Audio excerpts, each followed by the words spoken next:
जय श्री कृष्ण दोस्तों, life style with God में आपका स्वागत है।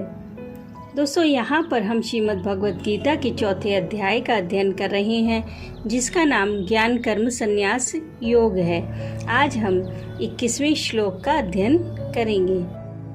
भगवान ने कहा कि ममता, आसक्ति, फलेच्छा और अहंकार के बिना केवल लोक संग्रह के लिए शास्त्र सम्मत यज्ञ, दान और तप आदि समस्त कर्म करता हुआ भी ज्ञानी पुरुष वास्तव में कुछ भी नहीं करता, इसलिए वह कर्म बंधन में नहीं पड़ता।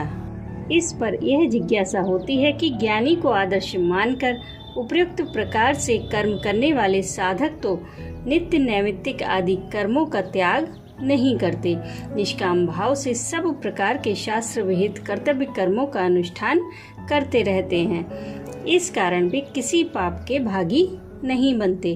किंतु जो साधक शास्त्र विहित यज्ञ, दान आदि कर्मों का अनुष्ठान न करके केवल शरीर निर्वाह मात्र के लिए आवश्यक शौच, स्नान और खान पान आदि कर्म ही करता है, वह तो पाप का भागी होता होगा। ऐसी शंका की निवृत्ति के लिए भगवान कहते हैं कि निराशीर यच्चित्तात्मा त्यक्त सर्व परिग्रह शारीरम केवलम कर्म कुर्वन्नाप्नोति किल्बिषम।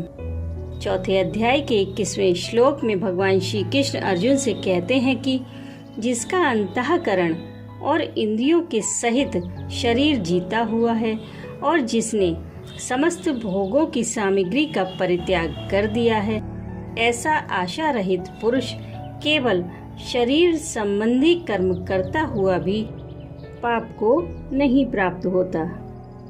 अब पहले समझते हैं कि निराशी ही यत् चित्तात्मा और त्यक्त सर्व परिग्रह किसे कहते हैं। जिस मनुष्य को किसी भी सांसारिक वस्तु की कुछ भी आवश्यकता नहीं है और जो किसी भी कर्म से या मनुष्य से किसी प्रकार के भोग प्राप्ति की किंचन मात्र भी आशा या इच्छा नहीं रखता, जिसने सब प्रकार की इच्छा, कामना, वासना आदि का सर्वथा त्याग कर दिया है, उसे निराशी कहते हैं।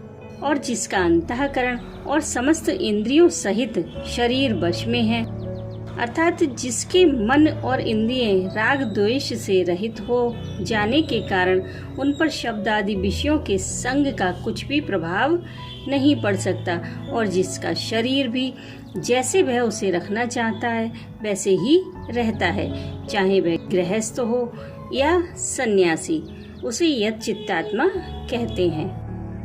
और जिसकी किसी भी वस्तु में ममता नहीं है तथा जिसने समस्त भोग सामग्रियों के संग्रह का भलीभांति त्याग कर दिया है, वह सन्यासी तो सर्वथा त्यक्त सर्व परिग्रह है ही।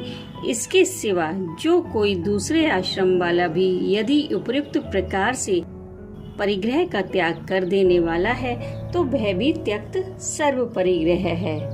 इन तीनों विशेषणों का प्रयोग करके इस श्लोक में यह भाव दिखलाया गया है कि जो इस प्रकार बाह्य वस्तुओं से संबंध न रखकर निरंतर अंतरात्मा में ही संतुष्ट रहता है, वह सांख्य योगी यदि यज्ञ, दान आदि कर्मों का अनुष्ठान न करके केवल शरीर संबंधी खान पान आदि कर्म ही करता है, तो भी वह पाप का भागी नहीं होता, क्योंकि उसका वह त्याग आसक्ति या फल की इच्छा से अथवा अहंकार पूर्वक मोह से किया हुआ नहीं है।